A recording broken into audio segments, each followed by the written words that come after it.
Welcome to Know Your Options, the Measured Risk Podcast. The ultimate guide to navigating the volatile nature of the markets while managing risk purposefully. Join us as we challenge the theory behind traditional asset allocation and dive into the mathematics of investing. Whether you are a seasoned investor or just starting out, this podcast offers valuable insights and practical advice to help you make informed decisions and manage your money wisely. So grab a cup of coffee, sit back, and let's dive into the world of calculated risks together. Welcome to the show, everybody. My name is Larry Kriesmer. I've got my partner, Bernard Surovsky, with me with Measured Risk Portfolios, and we're on the Know Your Options podcast today with Matt Page with Lucas Group Financial Planners, Inc., and they're up in Sacramento, California. So, Matt, welcome to the show. Great. Thank you guys for having me. Yeah, you bet. So tell us a little bit about your journey into financial services, Matt. When did you start and what got you motivated for the business? Yeah, well, you said we only have about a half hour. I don't know if that's going to be enough time, but I started when I was pretty young, actually. I got interested in stocks when I was a teenager. I had jobs, working for a contractor, those types of things, earn a little bit extra cash. And my father at the time suggested we would go down to the local Schwab office, shout out to Schwab, and open up a custodial account. And I started buying some stocks back when I was in my teens. And back then, of course, you looked at the newspaper and you could see how they were going up and down. And that was kind of fascinating. Well, that kind of parlayed into studying finance at University of Oregon. And while I was up there, I actually got a job for the local Morgan Stanley office and worked for an old school stockbroker. This is during the late 90s. So you folks that were around during that era remember it was a very interesting time in the stock market. We had a lot of bubble activity with the tech boom going on. And so our little tiny office in Eugene went from, I think, about 10 advisors to almost 50 within the few years I was there. I was there as a sales assistant. I was a full-time student, but it was interesting to get a front row seat to that era in our industry. And of course, I was around when the thing crashed and left school. I finished school and left Eugene and moved to the Bay Area. So I actually got out of the business for a while. I wasn't really quite sure what I wanted to do, did some banking, worked for a go-kart manufacturing company for a couple of years, and then moved to Sacramento. And when I moved to Sacramento, I really wanted to get back in this industry, but I wanted to take a different path. I wanted to be on the independent side. I was really interested in doing financial planning. During that time in my life, my father unfortunately had passed away unexpectedly, and I really got a front row seat to what the lack of planning can do in that kind of a situation. And so I knew that I didn't want to necessarily be doing stocks. I wanted to do comprehensive financial planning. Fortunately, at the time, there was a firm here in town, a small independent firm that was looking for a paraplanner, essentially. And so I started working for them, ended up staying for about 6 years, and was eventually doing more like a hybrid role where I was starting to work with some clients directly. And then I went to another firm as a hybrid person and was there for about 3 years. And then I joined Lucas Group about 8 years ago and became a partner after about a year. And I've been here ever since. And it's been a really great opportunity. My partner is Greg Lucas, and he's been in the business for over 40 years. So he started the firm in the early 80s. And it's been a great fit. We have shared values, and that's kind of what brought us together in terms of how we view the financial planning industry. And we really focus on comprehensive financial planning and doing a great job servicing our clients.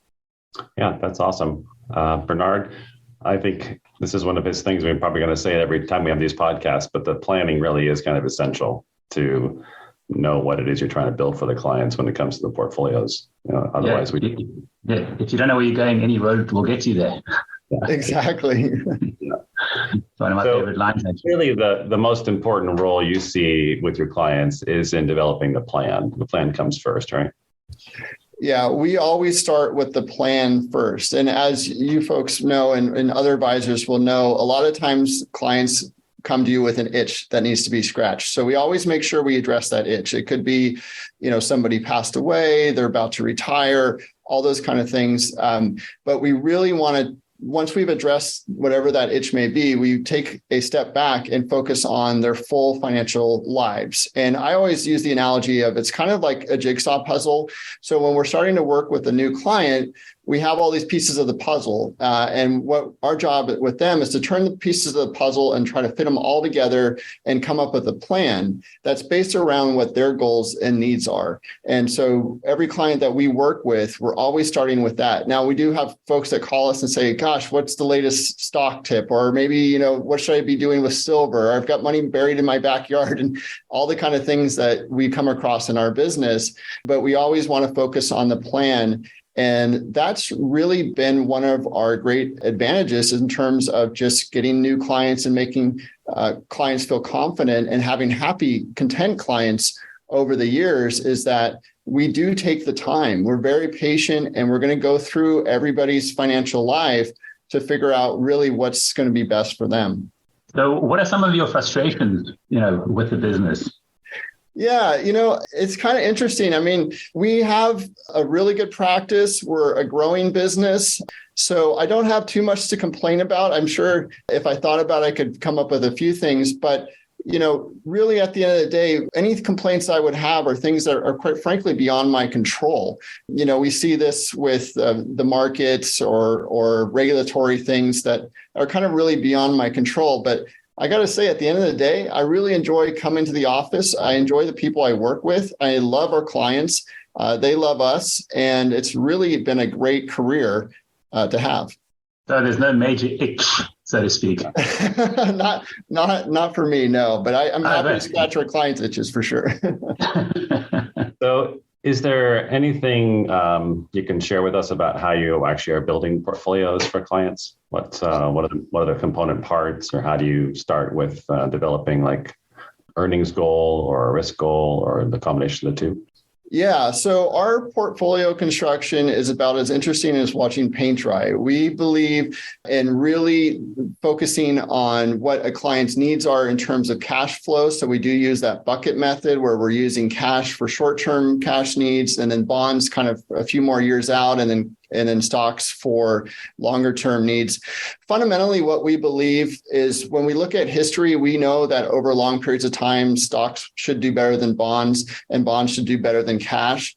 So that's really going to be our fundamental philosophy. But as we know, for folks that are in this business, people's risk tolerance is all over the map, and it can change based on what they had for breakfast. It can change about how they feel that day, what's going on in the markets.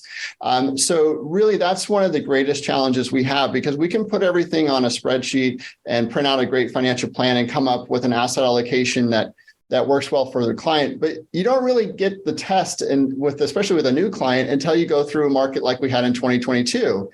And, there's certainly life events that can happen. One of the things I learned early on in my career was that, a lot of clients will say liquidity or cash is not necessarily that important to them until all of a sudden it is. And usually it's from an unexpected event in their life.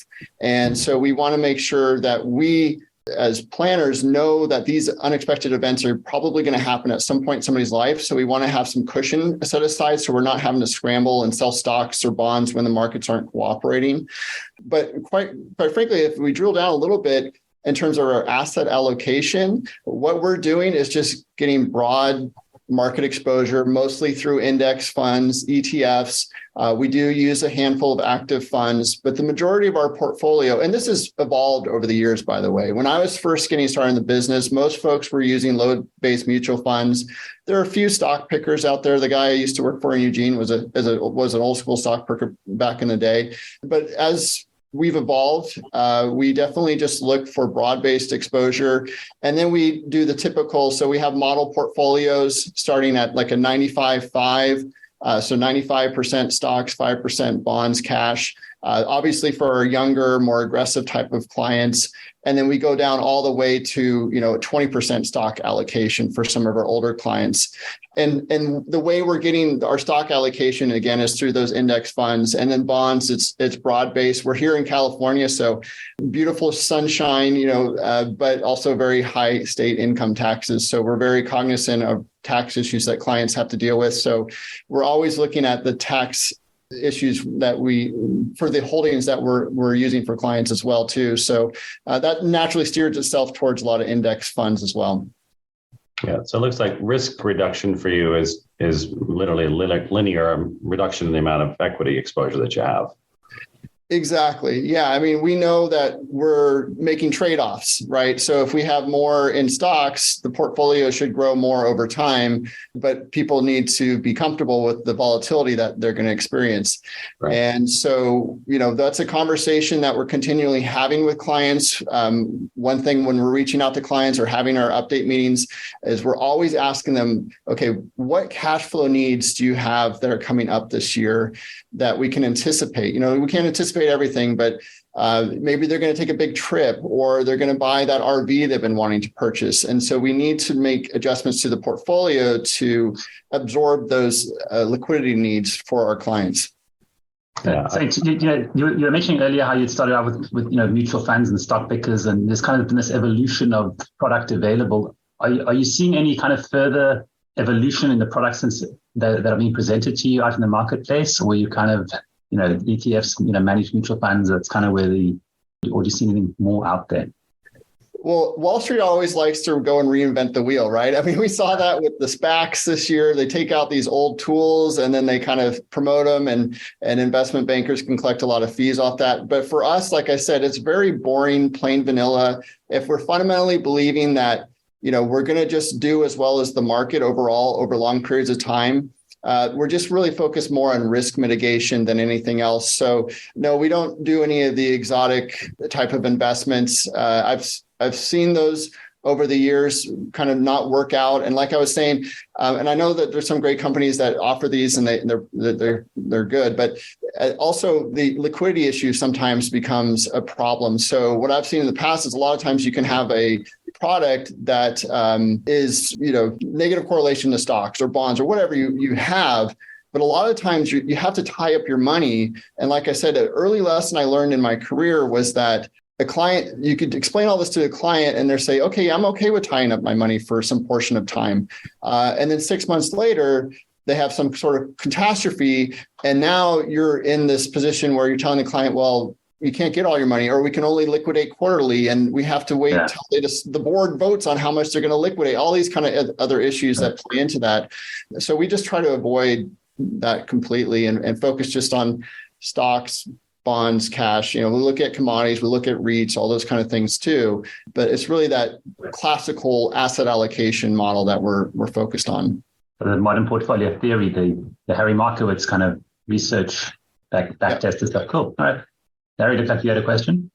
Well, one of the questions we like to ask our guests is, to the extent that there is anything that does this to you, is there anything that keeps you up at night? When you go, I understand you're stoked to get in the morning, but like for instance, we had a pretty rough bond market last year, and it's one of those things. So again, if there's anything else, or what is it that might keep you up at night when you close the doors at night? Yeah, well, I have an 8-year-old son that likes to come in my bed every once in a while. So he keeps me up sometimes. But for the most part, not really. Last year was extremely challenging because of the bond market. Typically we're explaining to clients that bonds are the ballast of the portfolio. They're going to help weather the storm when the stocks, start getting crazy. But quite frankly, obviously, bonds were down double digits last year, and stocks were down. And yeah, cash was a safe asset class last year, and commodities did really well. But if you factor in inflation, cash really didn't preserve value like people think it did. So, we weren't necessarily losing sleep because, again, we're focused on that cash flow modeling. So we want to model what our clients are going to need for cash flow purposes and really kind of set that aside. And so, we weathered that storm, I think, as best as we could. Our clients are patient with us. They've been through, bad markets in the past, but the combination of poor performance for stocks and bonds was very unique. It's only happened a few times, as you guys probably know, in the last 100 years, where we get these double-digit negative returns. So, fortunately, we got that out of the way for the statistical, outlier out of the way, hopefully for a while. But yeah, it was certainly a challenging year, but fortunately, we seem to weather that okay. To what extent do you attribute or measure like dividends within your portfolio or sustainability of dividends? Does that play any role in your modeling, or is it something that it's just added to the overall return? Yeah, so I love dividends. I think it's great. We did have an allocation overweight to dividend paying stocks coming into 2022. It really just depends on where we are in the market cycle. So I think currently I do still like dividend paying stocks. We've all seen the charts that show, if you just invested in the S&P, your return over this period of time was X, but if you reinvested those dividends, it's Y, which is much higher. So I think dividends are important. But quite frankly, where we see ourselves now in this current market environment where values really outperform growth for a while, growth is starting to look more attractive. So we don't get married to any particular idea or concept. The markets are fluid. What worked last year isn't going to work this year. And so we're just making tweaks and adjustments, but we're not going all in on anything, right? We're not going from stocks to cash, backs to stocks, or we're not going all in with growth and not having any value. We're always going to have like a lot of different eggs in a lot of different baskets, like we tell our clients. Yeah. Well diversified. Two questions. First is custody. Where's your primary custody, or do you split it amongst a couple of custodians? So it's TD Ameritrade is our primary custodian. And they've been great to work with. We were a hybrid firm for a number of years. So we had a broker dealer. And then several years ago, we decided to become a RA only firm, fee only firm. And we selected TD as our custodian. Obviously, they're merging with Schwab, and that acquisition process continues to unfold. And like any change, there's been some headaches along the way. But lately, it seems like they've improved their servicing to us. The end user, the clients haven't really noticed much yet because their statements still see TD Ameritrade. The website still says TD Ameritrade. But for the most part, as big as those two firms are, it's been okay as far as the acquisition process. And follow up with like the portfolio construction tools. I assume you're not using an Excel spreadsheet. Do you use any of the off-rack type of things or Morningstar? Cocktail napkin and Crayolas. That's So we use iRebal, which is the TD product for portfolio construction. Certainly Morningstar is part of that for analysis. Black Diamond is our reporting software. So we're really happy with the suite of tools. We use Redtail as our CRM. It all integrates, the CRM and the Black Diamond and iRebal and all these kind of things. So that's one of the neat things in our industry, I think, over the last 20 years. It's just seeing how technology has gotten so much better. Because I remember when I did start 20 years ago, we did have financial planning software, but there were still a lot of spreadsheets going around, or Morningstar Principias and those kind of things. It was a much more manual process, which means more labor, to get reports out and those types of things and do analysis than it is today. It's really cool. Some of the tools we used to pay quite a bit for are now available through some of our vendors. We can get Morningstar access through Vanguard, for instance. It's pretty neat. Yeah. I didn't hear the planning software. I don't think any of those. Oh, eMoney. Yeah, we use eMoney. Great cash flow based process. And it ties in with our asset allocation because we're focused on cash flow needs when we're helping clients determine their asset allocation. And eMoney, for those folks that use it or are familiar with that, it's a very cash flow type of retirement planning software. So it works really well for us. Yeah. So you've got four platforms of software. And if you think it would be better if it was in one place, or are those components really approachable and workable for you? Yeah. And maybe there is a software out there that does it all. I haven't come across it just yet. That's like your custodian, your portfolio. But I get the feeling that, there's probably a reason why like a car company doesn't make Tupperware. Like, the companies are very good at what they do. And I think right now with what we have, we're very happy with the Black Diamond for reporting and our custodian and our eMoney and everything. So yeah, for us, what we're using now is great. Mm-hmm. So how about staff development? Any techniques there that you can share or that you don't want to share? I'm an open book. I'll share everything with you guys, all the trade secrets, So yeah, we've been very fortunate. We've got a great staff right now. We have our operations person. She's been here for over 10 years. She knows TD Ameritrade like the back of her hand. We have, her name's Laura Jobe, and then we have Matt Jude, who's our paraplanner, essentially. He's been here for about 5 years. And he's just gotten a CFP recently. He's kind of that Gen 3. So Greg Lucas, Gen 1, me, Gen 2. Matt Jude is looking like Gen 3, and very happy with how everybody is working together. And then we actually hired an intern just about a year ago from Sacramento State, has a personal financial planning program as part of their curriculum. And so we have this natural feeder for interns, and she's graduating this spring, and she wants to stay here, and we want to keep her here. So it looks like, but she'll be working full time when she's done with school. And she's been a great addition as well, too. So I hear from other advisors that I speak to of challenges, interns not working out, staff not working out. We treat our staff well, we pay them well, and we're that old saying, right? We're slow to hire, quick to fire. Fortunately, we haven't had to fire anybody, but and the way we found some of our staff, quite frankly, was just on Craigslist. We actually found some. We went through a lot of frogs before we found our prince, but we did find some really good staff folks just through Craigslist. Yeah, that's actually pretty remarkable, Matt, because I'm sitting here and we use eMoney for financial planning. We use Redtail for our CRM. We are on TD Ameritrade primarily, and we use iReval for rebalancing, and we use Black Diamond for performance reporting. So, and we count on our employees on Craigslist. We mutually checked really all the boxes. It's pretty, pretty fun. So pretty comedic almost. That's awesome. What else can we talk about? There's an open-ended question of if you could improve one thing in your practice. Do you think there's something that there's anything missing, or in the industry wide?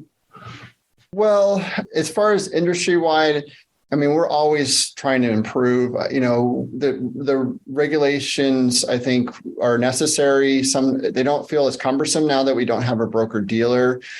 We're seeing a lot of consolidation. So that, my partner and I, quite frankly, have had that conversation as far as they're looking at bigger firms.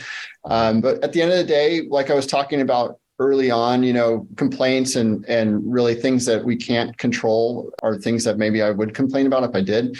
One thing we can control is whether we sell to a bigger firm or not. So we like having control. We like being able to decide who we're going to use for a custodian and a reporting software, and if we're going to go to this conference or that conference or whatever. So, that's not really an ongoing conversation in terms of acquisitions, but I've seen a lot of it out there. Yeah, I think for the most part, the industry seems to be going towards a fee-based or fee-only model. I think, and there's a lot more transparency in terms of disclosures that are required to give to clients. Now, whether the clients actually understand those and read those, it's a whole nother podcast, but at least that information's out there. And it's something that we have to discuss, with our clients as far as what's in their best interest. If we're recommending a rollover from a 401k to an IRA, it's forcing, those kind of conversations. So I think for the most part, the industry is on the right track as far as the regulatory environment is concerned. As far as my practice, we could always use more clients, more business. Our clients come from our referrals and primarily from existing clients. So that's kind of how we grade ourselves. Are our clients happy? And if they're happy, they're going to be sending us new business along the way. So we're growing very steadily. We're very happy with that, but you could always grow more. And now we're not looking to become some giant firm or anything, but it's just nice to have a good, solid, set of prospects and folks that you're being introduced to on a regular basis. So that's something that we're continuously trying to improve and getting more introductions to folks. Do you have any kind of marketing plans or like seminar things that you do or anything like that, or what are your initiatives in that space, if any? Well, I'm out on the street holding a sign, spinning the sign around, every few weeks. We'll work for food. Yeah, exactly. Well, so we actually are part of a marketing program, the Academy of Preferred Financial Advisors. We've been part of this program for a number of years. They help us out with a lot of the materials, newsletters, presentations. They have conferences we go to with like-minded advisors. So we're swapping stories constantly about what's working for this practice or that practice. So really, for me, the way I built my client base was through networking. So getting in touch with centers of influence. And I'm 44. I just turned 44 a few weeks ago. Happy birthday. Thank you. But when I first started, I'm not from Sacramento. I didn't know anybody really in this town. And so I had to go out there and meet people. And a lot of the folks that were well established in their careers, the CPAs, the attorneys, they already had advisors they were working with. So I started to get to know folks that were in a similar demographic to myself. And we've all kind of grown up together, right? So the CPA that was just getting started in their career is now a partner, or the estate planning attorney that was just getting started in their career is now owns their own estate planning firm or something. So that's been helpful too, because I didn't have a way to really build out clients initially from an organic standpoint. And I wasn't cold calling. I did that back in my Dean Winter days and was not very good at it and did not enjoy that. But anyway, so that was kind of the organic way to grow. And then as you start developing clients, you get this compounding effect where you have happy clients and they refer people to you and they're happy, and then they refer more people to you.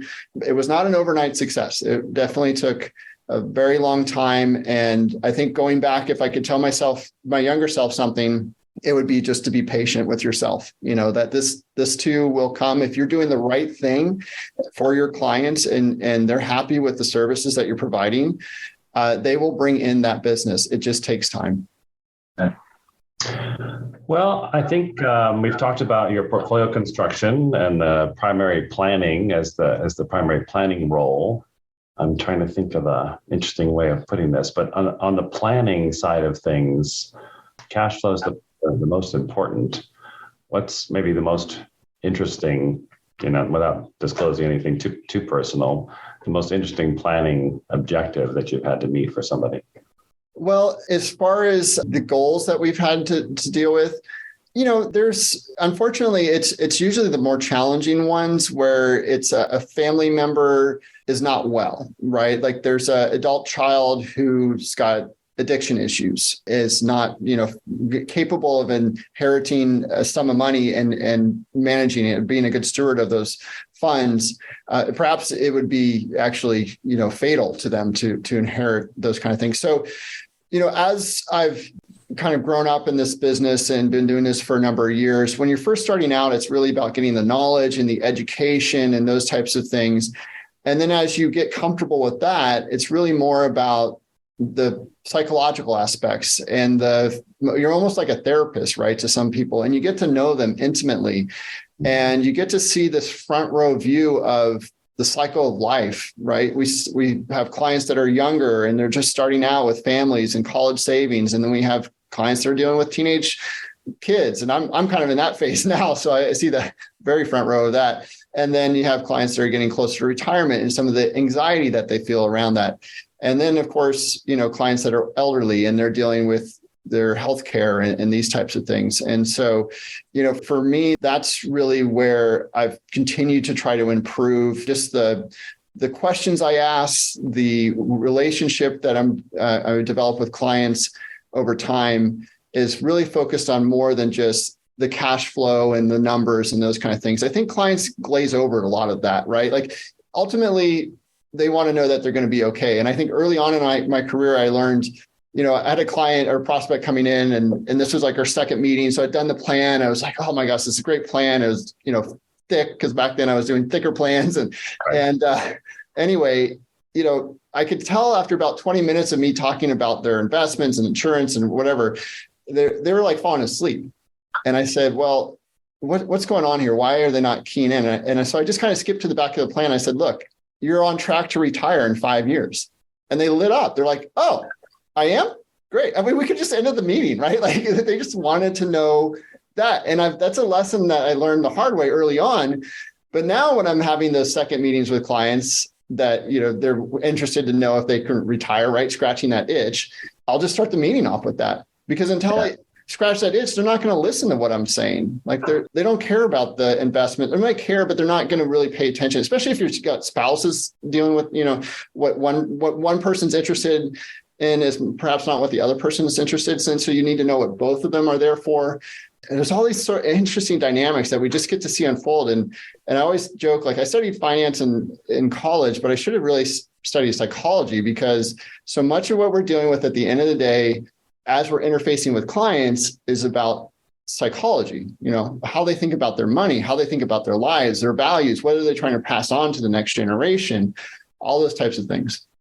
I think there's a fascinating, that may be the single best gem you've just shared with us, frankly, is, get to the point and make a recommendation, or at least validate what something's happening. Because I probably suffer from sometimes assuming that if I give a client a lot of information, they'll come to a good conclusion, and not realizing that, no, they don't really want to make that information. They would rather just be told what needs to be done. So getting to the point and getting it solved is important. Keep it sweet and simple, right? The KISS principle. Yeah.